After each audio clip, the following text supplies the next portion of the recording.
Hi, welcome to Oakland Stories. I'm Oakland's mayor and Oakland native, Libby Schaaf, bringing you stories and people and issues that matter to Oaklanders. What makes Oakland a great place to work? The community. The community is vibrant. You can just feel the love when you come here. I love working for the City of Oakland because of its rich diversity. That's a huge reason why I came to work here. To make a difference in the community that I was raised in and being able to provide the community a nice, fun, safe environment for kids to come play. In Oakland, we want the best and the brightest who are willing to innovate and ready to serve a diverse community in one of the greatest cities in California. We're looking for everyone from librarians and building inspectors to first responders, while offering competitive pay, pension, and excellent benefits. It's never been a better time to serve your community. I like working for the City of Oakland because as an auditor, I get to see the inner workings of government. I love hanging out at Lake Merrick, going to the farmers market on the weekends. One day I could be working with OPD, and the next day I can be working with the mayor's office, and it allows every day to be different and new. If you're interested in a career with the City of Oakland, please go to Oakland's NeoGov website and apply today. Join our team. Welcome back to Oakland Stories. I'm Mayor Libby Schaaf, and my guest today is the amazing Dr. Jennifer Eberhardt. Jennifer is a renowned social psychologist teaching at Stanford University, and she is the author of a recently released book called Bias. This is the work that Dr. Eberhardt, if I can call you Jennifer, yes, is best known for. And I just want to jump right in with your story. Talk to us about your first personal experience that led you to a lifetime of work on this issue. Well, first of all, thank you for having me on the show, and thank you so much for your interest in this topic. And I became interested in the topic when I was young. I grew up in Cleveland, Ohio, and I grew up in an all-black world, and my parents announced one day that we were going to move to a nearby suburb called Beechwood, and Beechwood was almost entirely white at the time. So I was nervous, about moving there, and when I got there, I saw a different world, a world that I'd never been exposed to before. And at school, there were so many resources there, and resources not just in a material sense, but the expectations that the teachers had of the students, that everyone was going to succeed, everyone was going to do great things, everyone would go to college. It was just, I felt my life taking a different trajectory, and I realized that all of that was like heavily aligned with race. And so it raised this question in my mind about the role of race in the production of inequality. And I realized too later on that if I'd stayed in that old neighborhood, that would have led me to a lifetime of struggle, like economic struggle and so forth. And with that move, and it was just a couple miles away, right? With that move, eventually that led me to Harvard. Wow. That story about disparity based on place and zip code is definitely a story that Oaklanders know very well. I loved reading your book. You and I have had the pleasure of working together since I became the mayor. That's right. But this book really gave some amazing stories, some stories that were really personal to you. Right. The one that really just I couldn't believe was the story about the day before your graduation from Harvard. Share that with our viewers. Yes, so I was getting all set, right, to go to the graduation, and I was going to get a PhD in psychology, and I was driving with my friend in Boston, and we were pulled over by a police officer. We didn't know why we were pulled over. We seemed to be following all the traffic rules and all of that. And so the officer approached the car and he spoke to us in a really derogatory way and did not share with us the reason for the stop, really. And we eventually, there was a tow truck that came and parked right in front of the car, and the officer told us then that the car was being towed because the tags on the car had expired 6 weeks prior. 6 weeks? 6 weeks prior to that date, yeah. And so I, decided that I wasn't going to get out of the car, and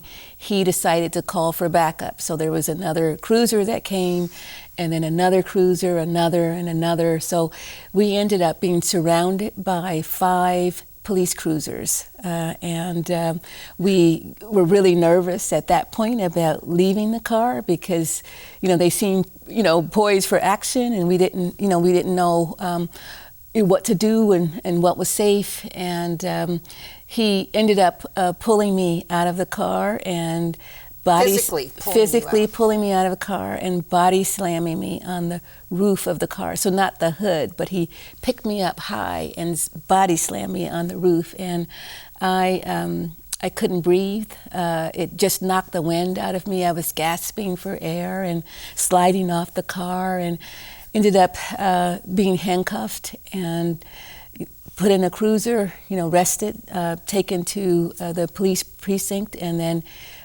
my friend and I were handcuffed to a wall. And this experience is something that many people have experienced, this complete, uncalled for show of force from police officers.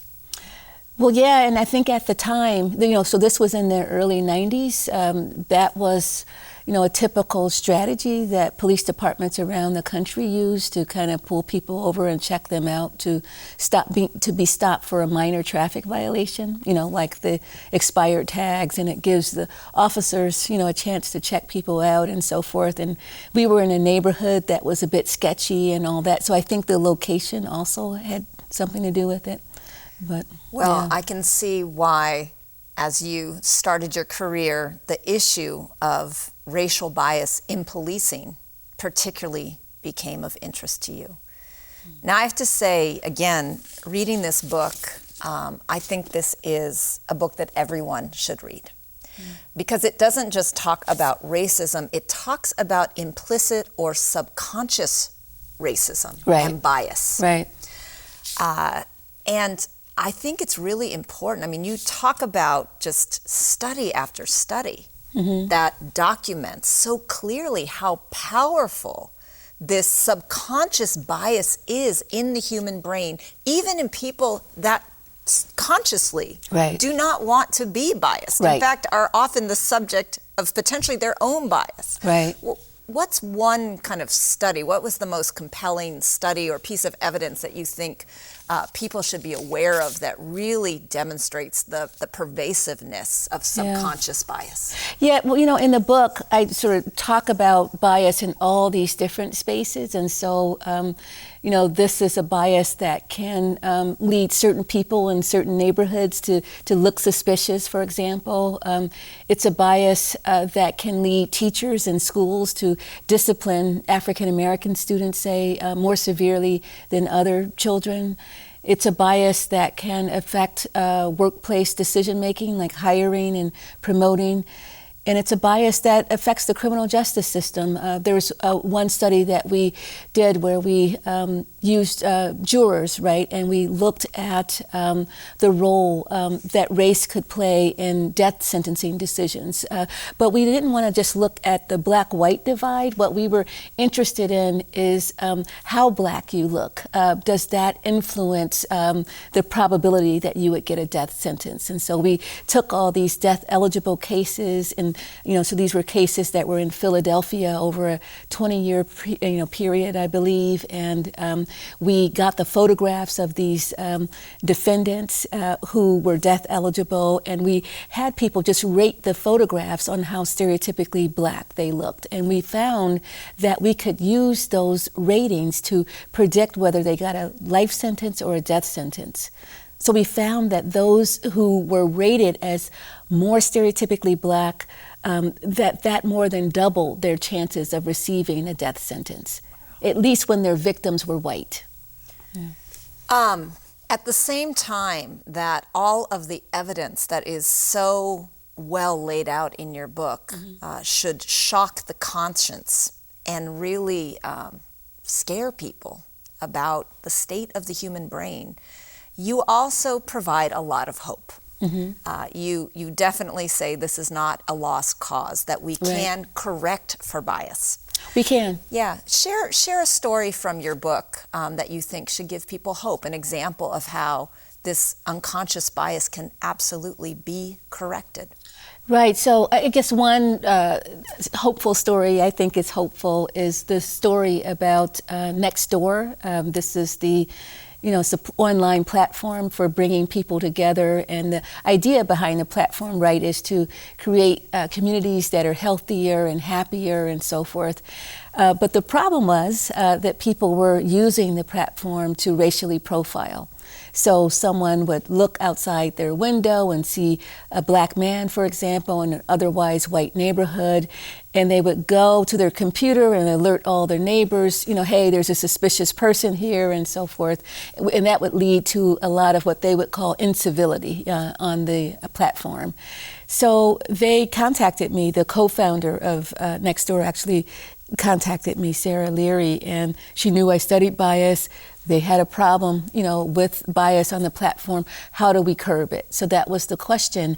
And she asked me and she asked others, and she also consulted the research. She looked at the literature and found from all these different sources that speed is an issue, right? So that when we're pressed to make decisions really quickly, that's when bias can get triggered, it can come alive and influence our decision making, influence our behaviors and so forth. And so she realized to really get a handle on this profiling, we're gonna have to figure out a way to slow people down. Because what was happening was, people were in this heightened state when they, saw this suspicious person, and they wanted to alert their neighbors right away, and so there was time pressure, and there was this threat that they were dealing with. So she's trying to figure out, well, how do we slow them down? And the issue with the slowdown, right, for a tech company, it's a difficult issue because all of the tech products, for the most part, they're built to go, to help us to go quickly, to move smoothly. They are built in a way that they're trying to reduce what they call friction. They don't want any points in the process where you get hung up on something. They want you to be able to use the product just, sort of intuitively, easily, and without thinking. But these are the conditions under which bias can really get triggered, right? So there's a problem there. So what she did and what others did in the company was to think about, well, how do we sort of weigh this, the frictionless goal against, the probability or the possibility that this is encouraging profiling. And they decided that the profiling issue was significant enough and counter, right, to, what their values were, as a company. The whole idea behind the company was to make communities stronger, not to, tear them apart, right? So they decided to go with the slowing down. And what they did was they just added a simple checklist. It used to be the case when you saw someone suspicious, you hit the crime and safety tab, and then you could alert all the neighbors, you could alert the police and so forth. Now, there's a checklist there. So when you hit the crime and safety tab, you have to say, well, what is it about this person's behavior that's suspicious? So it's helping you to zero in on, what you're supposed to be focused on, not the person's social category, not the fact that he's a black male, but on what he's doing. And then next they ask you to think about, how would you describe this person? And you'd have to describe the person, again, beyond the social category. You can't just use the descriptor black male. You have to say, specifically, how is this person dressed, the height, the weight, those kinds of things, so that not everyone is swept into the same social category and is swept into danger, right, in that particular situation. And then the third thing was just explaining to people what racial profiling was. A lot of people didn't know that what they were doing would be considered profiling, actually. And then they set a norm. They said, well, this is prohibited on the platform. And so norms, as it turns out, they play a huge role in whether we're going to act on bias or not. And so, did these changes have an impact? Yeah, they had a huge impact. So just adding that checklist reduced the incidence of profiling by over 75%. More than 75%? Yeah, wow. Yeah. Yeah, so it's incredible, right? I mean, just simple things that you can do, targeted things, right? Because you know that the bias is triggered from the situations that people in. You can have some control, especially as a company, right? You can have some control over kind of what situations you place people in, what situations your products will place people in. Well, I think this work is particularly important for the tech world. I had an opportunity to recommend your book to a group of folks that are working on global technology policy. Now, when we come back, we're going to be talking about Dr. Eberhardt's work with the Oakland Police Department specifically. Stay tuned.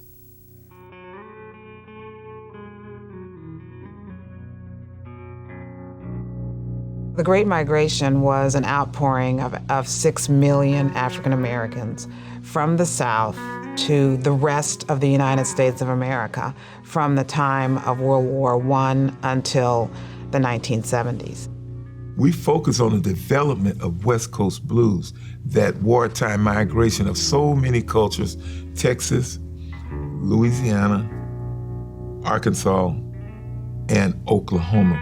Music is probably the most significant and recognizable, instantly recognizable gift of the Great Migration. You bring these Africans over here to work for no pay, and you're gonna own them, and they're coming with this rich musical tradition that goes back thousands of years in Africa, and you put them in the fields, something happens. The more you research black music, the more you realize everywhere black folks go, they create a musical scene of their own. West Oakland's black community in the middle decades of the 20th century developed a rich and robust entertainment culture. 7th Street, which was the epicenter of black life. They had stores there. The movie theater was there on 7th Street. You would see both sides of the street, businesses. You would see people walking back and forth, both sides, all black, happy, music, music, music. The people brought the sounds that was with them. And once they became city people, the sounds evolved because they was evolving. So the music starts reflecting that.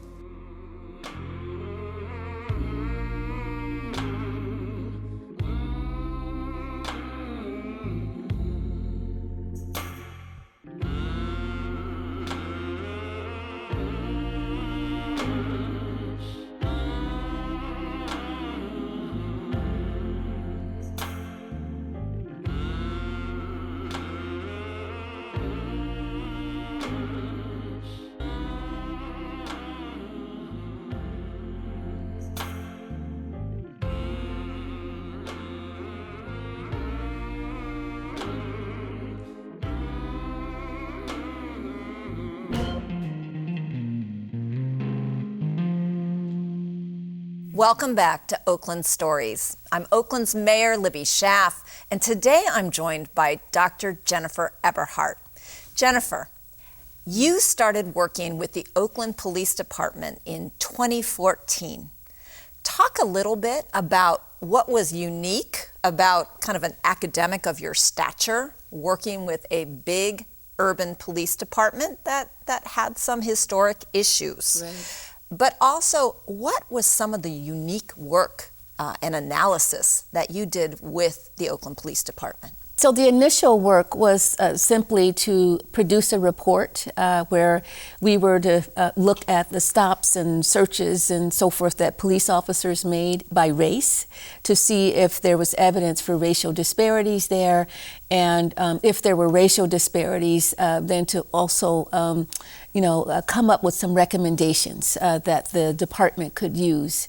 And so we produced that report, and we found there were racial disparities, and the largest disparities were between African Americans and white Americans. And so we found, for example, that at the time Oakland was about 28% black, but over 60% of the stops were of African Americans and so forth.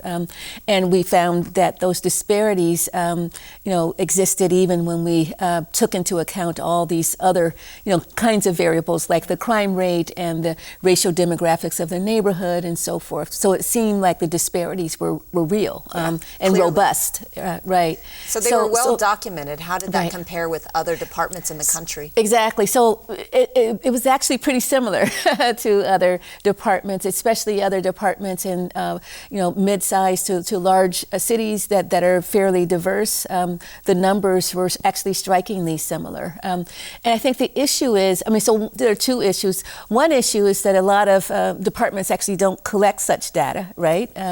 And the second issue is that sometimes they don't collect that data because they don't know what to do with it. So they may already know that there are racial disparities there, but then you don't know what to do with that information. And so the rationale is, so then why should we continue to collect data that we can't use? It's like data that's not actionable. And I think that was the thing that was most unique about our relationship with Oakland, was that we turned that report into something that was actionable. We stayed and we worked with the police department on making reforms and implementing some of the recommendations. And I thought that's where the real work began, really. Yeah. Well, and you also took advantage of the fact that Oakland was one of the first departments to have body-worn cameras. Yes. Talk a little bit about the analysis that you did of video footage from officers.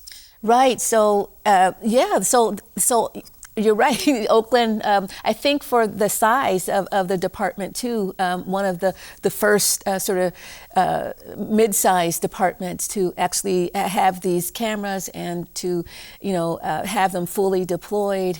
And it was actually, at the time, people weren't thinking about that as data, the footage as data. They were thinking more about it as evidence. And so if you have a citizen complaint, you can go and fish out the footage and see what happened. Or if there is a high-profile incident, like an officer-involved shooting, you can go and look at the footage for that particular case.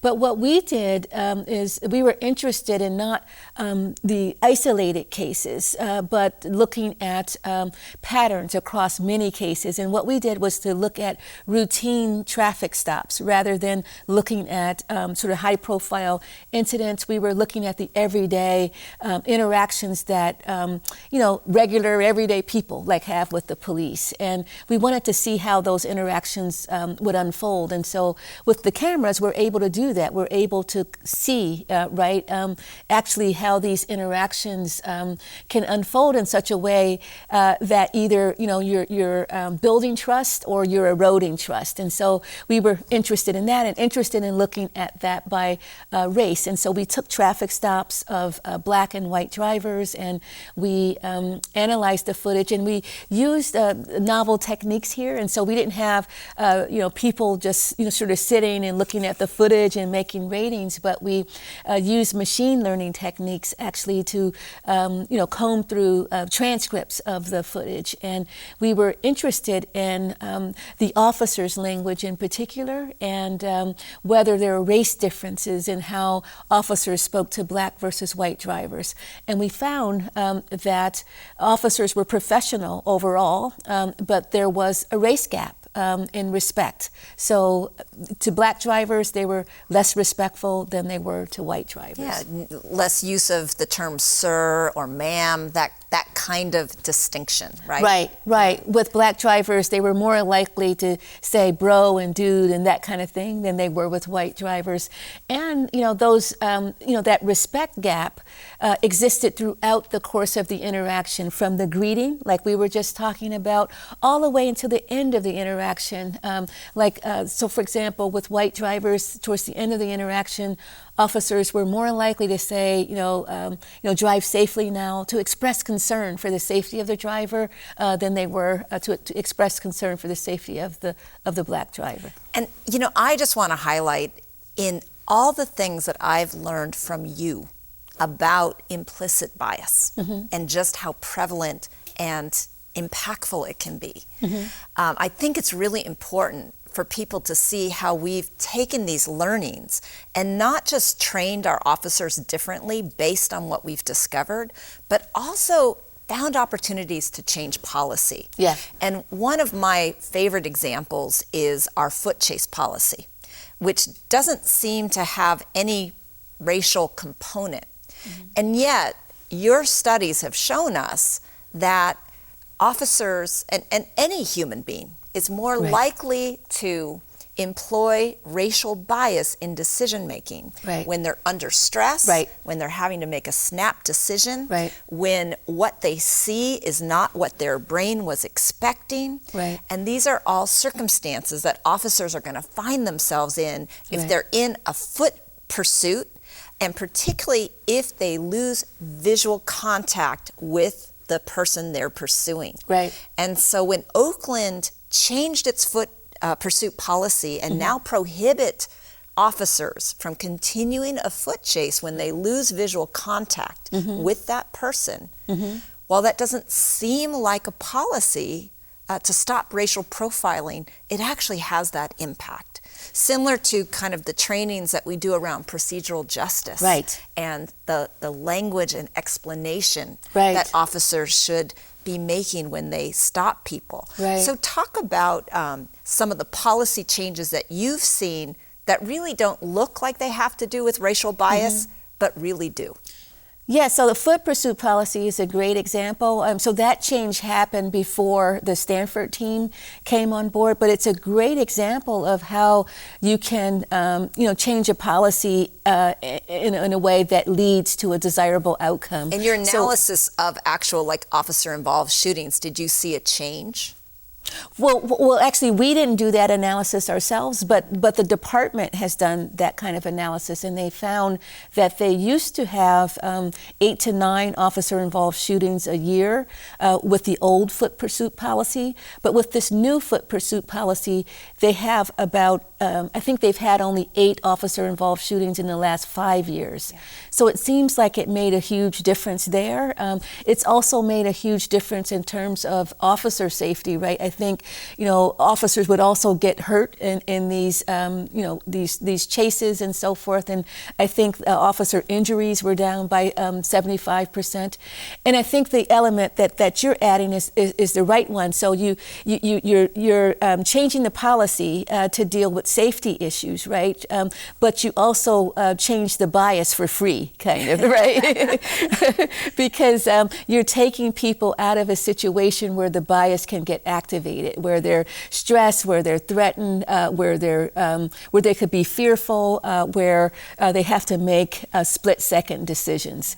And you give them that time, that space to figure out a plan. Just like you talked about with the next door example. Exactly. Slowing it down. And that's also what has gone into kind of new de-escalation training that we do with our police department. All of these concepts are now really getting put into how we train police and how we look at policy changes. And really, again, thanks to a lot of your research. Now, I do want to talk about stop data. Okay. Your analysis and your recommendations, you came out with 50 recommendations. But in particular, I think we saw a really notable example of change when we put in this kind of precision policing and intelligence-led stop policy. Right. Did different training at the end of 2017. Right. And when we compared 2017 with 2018, we saw a 43% reduction in discretionary stops of African Americans. That's thousands of fewer African Americans stopped by Oakland Police. Talk about why you think that happened. Well, first I could talk about how it happened. So it wasn't just me. It was also, Deputy Chief LaRon Armstrong. He put together a focus group of people in different positions within the OPD, and we met over months to actually figure out a way to track this intel-led stop. What does it mean? How do you define it? We also, met to talk about like sort of what should count as an intel-led stop and so forth. And so once we, and maybe I should say for your listeners that what they mean by intel-led, it just simply means that was the stop, like did you have credible sort of justification or credible evidence, I should say, that this particular person was involved, in some criminal wrongdoing. So could you tie that person to a specific crime? So not before you stop the person. Not just registration tags that had expired 6 weeks ago. Right. Yeah. So those kind of stops would be, considered like highly discretionary, and they're deprioritized. But these intel-led stops are prioritized, and they're prioritized because those are the kinds of stops that you need to help to fight crime. And did you consider this a pretty significant reduction in what we would call the policing footprint on the African American community? Yes, for sure. I mean, because when we think about footprint, this is one of my, colleagues at Stanford from the business school. They use that language all the time in business. When you set up a business, right, you're trying to do good things and produce products that'll make people happy and all of that. But you can also extract a price. You can also leave a footprint in that community or in the environment, and you want to be mindful of that and figure out ways to mitigate that. And so we brought that language to the policing department to sort of talk about, how can you be mindful of sort of the negative impact that you could be having on community members when you're going about doing your job. Right. Well, 43% reduction was definitely something worth talking about. Now, in our next segment, we're going to talk about the future, what we've learned, but more importantly, the work ahead. Did you know that KTOP streams live online? That's right, 24 hours a day, 7 days a week.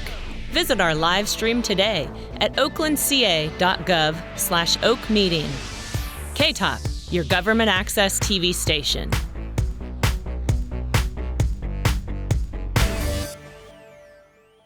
Welcome back to Oakland Stories. I'm Oakland's Mayor Libby Schaaf, and I'm here today with Dr. Jennifer Eberhardt, author of Bias, but also someone who has worked deeply with the Oakland Police Department. And I want to end our session today by really talking about the future. And Jennifer, as the mayor of Oakland, I need to know from you, have you seen evidence of culture change within the Oakland Police Department? I have. I mean, I've seen evidence of it, and I think that culture change started even before we got there. I think it, if we sort of look at other, people like Jim Channon and John Burris, they tell me they don't get the calls they used to get, of people who feel they were harmed by the somebody from the OPD, so they think, that, this has been happening slowly for over the last 10 years. But I've been there almost 5 years now, and I've seen it happen myself in the time that I've been there, and other members of the Stanford team. We've all seen it. I think I can give you some examples of that if you want. Well, and are you seeing it, though, as something that's really been imposed by the community, demanded by city leadership, or are you seeing some of this come from within the department, within rank and file? I think it's coming from all places, but the thing that I have seen that has changed in the 5 years is that it's coming from within the department. That people believe in the work and they're excited about the changes and that they're able to move these outcomes. And I think that was especially the case for the intel-led stops that we were just talking about. That was a team effort. That wasn't something that was imposed. That was something that, people from all sectors of the department worked with us on, and we worked together and came up with a metric, a way to track, this and measure it. And, we've, found just from measuring which stops are intel-led, the measuring of it actually has increased the percentage of intel-led stops. And so, that in and of itself is a victory, and that's helping to, we believe, to bring down the overall number of stops. So the officers themselves are seeing the value of slowing down, of being more thoughtful about the reasons for their actions. Right. And they know, which stops, are going to take high priority. They're thinking about maybe, when they see a person that they're considering stopping, they're thinking about, is this a high priority stop? How many of my other stops have been high priority stops? And so it causes them to pause, right? And that pausing actually is what you want, right? To arrest even the potential for bias. Yeah. And they're doing that. And so they're not, you're less likely to stop someone now based on intuition, than they were before. Wow. And that was interesting that you shared that while your report came out with these recommendations, some of these actual kind of changes in policy and practice came out of this working group, which had rank and file from every level of the organization, not just the command staff. That's right. Yeah. That's right. And they embraced the change. They believed in it. And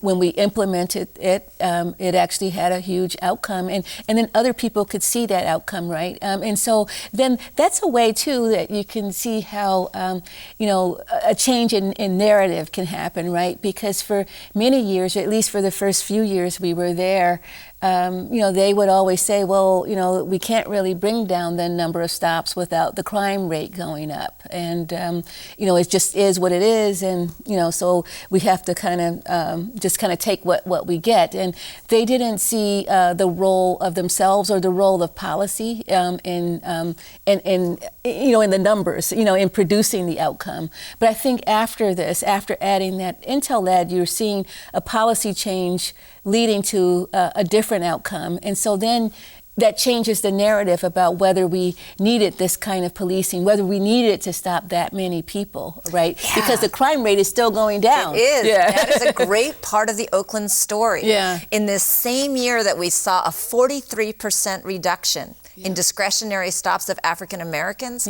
we also had one of our safest years as far as reductions in really every major category of crime. I think we had an 11% reduction in Part 1 crimes, also in 2018. It's a great story. I recognize that we have a lot more work to do. Yeah. But hearing what you said is really makes me feel hopeful. Yeah. Now, is what Oakland is doing, are all departments doing this, or do you think that there's something about what the Oakland Police Department is doing that other departments could benefit from? I think, yes. So I don't know of any other departments who are doing this. I think the OPD is pretty progressive on this front, and I'm hoping that other departments will, follow suit and learn from this, and that they would see the value in this, and I think I'm hopeful that they will. It's been, I think part of the issue though is, I think, after producing the report, to not just drop the report and leave. I think part of the issue has to do with really working together to figure out some solution. If you want, some change in outcome, that we can figure that out together. I think that would have been hard to just have a report with some recommendations and then you're kind of out. So not only do we actually are thinking about doing this with other police departments, but other other types of sectors, right? So like your story with Next Door. Yeah, yep, in workplaces with educators. I mean, so there are a lot of spaces that actually could use this model, and a lot of spaces where you see huge racial disparities. Education is a huge one. In the workplace, you see huge racial disparities there as well. So this is a model now that we can, maybe use for producing change in these other ways. Well, and I just one more time plug your book. This book is not just for people that are interested in police reform. It is fascinating. Everyone should be reading it, really. And it was a great read. Oh, thank you. It really was. It had great stories. It had great information. Yeah. Let's end with you telling Oakland residents, if there's one thing you want residents to know about the Oakland Police Department and their efforts to eliminate racial bias, what do you want Oaklanders to know? Well, I think I want them to know that change is possible, that change is happening, because sometimes it looks like things are the same, but they're not. I mean, there are a lot of people who are working on these issues, who care about the issues. There are people both within the department and outside of it who are pushing to move the needle on this, and we've had some wins, right? We have been able to push the needle in lots of ways, and I also want the city to know that there are just really innovative things happening within the department that other police departments will, I believe, will pick up and find useful. And I think, especially, we were talking about the intel-led work, but also the body-worn camera analysis, to be able to actually look at footage as a way to improve police-community relations. I think it's huge, and it's to the extent that we're not doing that and other departments aren't doing that, I feel like it's a real missed opportunity. And so I applaud the department for going in that direction. I feel like we've learned a lot from it, and I think the world of policing will be helped by it. Yes, well, I have no doubt that the world of policing and many other segments of our society will be helped by the work that you have done and continue to do. Thank you for kind of sharing that Oaklanders should be proud of the accomplishments to date, but also hopeful that there is more work ahead and that there is more progress to be made. So I want to thank you for taking the time to really share both your personal journey, some of the amazing information that's in your book, but also your journey of work with the Oakland Police Department. Yeah. And I just, again, want to express my gratitude for the important work that you're doing, not just for Oakland, but for our whole world. Oh, thank you. Yeah. No, it's really been a pleasure. So thank you for joining us for Oakland Stories. I'm Oakland's Mayor, Libby Schaaf, excited to be back again with more amazing people that are doing the work that Oaklanders care about.